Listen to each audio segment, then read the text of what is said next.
ในวันที่ 14 พฤษภาคม ปี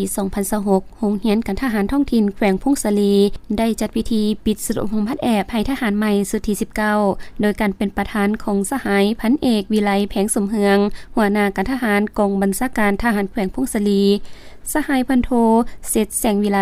หัวหน้าการเมืองโรงเรียนการทหารท้องถิ่นแขวงมีคณะพักคณะบัญชากองบัญชาการแผนกการที่เกี่ยวข้องของกองบัญชาการทหารแขวงพงศลี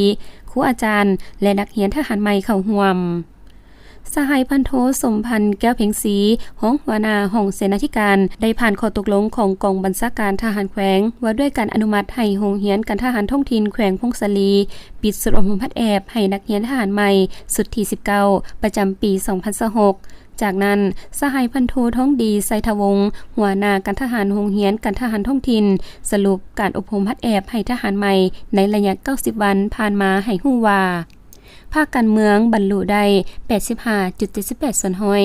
ภาคการทหารวิชาระเบียบ 85.80 ส่วนห้อยกีฬาการทหาร 88.58 ส่วนห้อยศิลปยุทธ์ 86.75 ส่วนห้อยยุทธวิธี 84.80 ส่วนห้อยและภาคพลาธิการ 86.76 ส่วนห้อย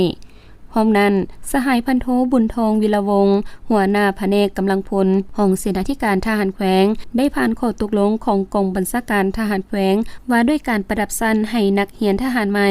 ในนี้ประดับสั้นหนึ่งจำนวน 77 สหายพร้อมเดียวกันนั้นสหายห้อยเอกคำเหล็กสุมมณีแพงห้องหัวหน้าแผนกนโยบายห้องการเมืองทหารแขวงยังได้ผ่านข้อตกลงของกองบัญชาการทหารแขวงและของห้องการเมืองว่าด้วยการมอบใบย่างยอครูอาจารย์ที่สอนดีสอนเก่งประเภทที่1 18 สหายประเภท2 3 สหายและนักเรียนดีเรียนเก่งประเภท1 49 สหายประเภท2 15 สหายและพนักงานนักรบรับใช้ดีเด่นในบ้านอบรมพัดแอบประเภทที่1 10 สหายและประเภท2 4 สหาย